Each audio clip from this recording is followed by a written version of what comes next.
ফরজ গোসল করার পদ্ধতি হলো, আপনার গোসল ফরজ হলে বাথরুমে গোসলখানায় গিয়ে সর্বপ্রথম আপনার শরীরের যে জায়গায় নাপাক লাগছে বা কাপড়ের যে জায়গায় নাপাক লাগছে সেই জায়গাটা কি করা, পরিষ্কার করে নেওয়া আগে।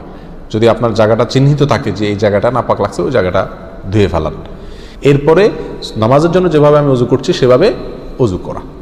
এরপরে অজু করা, হাতের কবজি ধোয়া, এরপরে কুলি করা, নাকে পানি দেওয়া, মুখ ধোয়া, হাতের কোণে পর্যন্ত ধোয়া, মাথা মাসা করা, এরকম অজু করা। অজু করার পরে এবার আপনি গোসল করেন।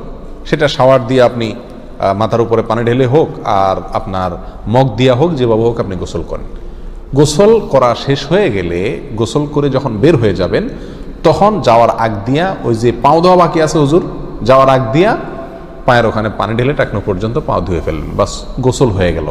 এর ভিতরে আপনার শরীরের প্রতিটি অঙ্গের প্রতিটি জায়গায় পানি পৌঁছানোর চেষ্টা করতে হবে। প্রকাশ্য অঙ্গ যেগুলো, নাভির প্যাচ থেকে নিয়ে, বগলের নিচ থেকে নিয়ে, আঙ্গুলের চিপা থেকে নিয়ে, প্রত্যেকটা জায়গায় যেন পানি যায়, সেজন্য সেখানে পানি পৌঁছানোর চেষ্টা করতে হবে। ডলার দরকার হলে ডলবে, যেভাবে ওখানে পানি পৌঁছাতে হবে। কানের প্যাঁচের ভিতরে, একেবারে গভীরে না, প্যাচগুলোর ভিতরে যেন পানি যায় সেদিকগুলো খেয়াল রাখতে হবে। কোনো একটি জায়গা যদি শুকনা থাকে তাহলে কি হবে না, ফরজ গোসল হবে না।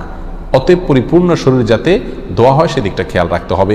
নেল পালিশ ইত্যাদি বা কোনো রং টং ইত্যাদির কারণে যদি কোনো আবরণ থাকে শরীরের উপরে, তাহলে সেগুলো সরা নিতে হবে, তা না হলে কি হবে না, ফরজ গোসল আদায় হবে না। কথা, প্রথমে শরীর এবং কাপড় থেকে নাপাকগুলো ধুয়ে নেব, এরপরে অজু করব পূর্ণাঙ্গভাবে, পাও ধোয়া বাদে। এরপরে গোসল করব, আর বের হওয়ার সময় দোনো পাও টাকনো পর্যন্ত ধুয়ে তারপর বের হয়ে যাব।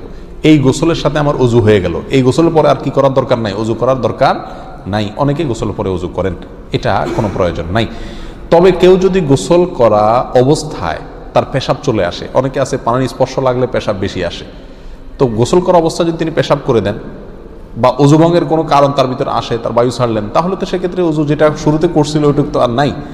তাহলে তাকে আবার কি করতে হবে, নতুন করে গোসলের পরে অজু করতে হবে। এ হলো মোটামুটি ফরজ গোসলের পদ্ধতি।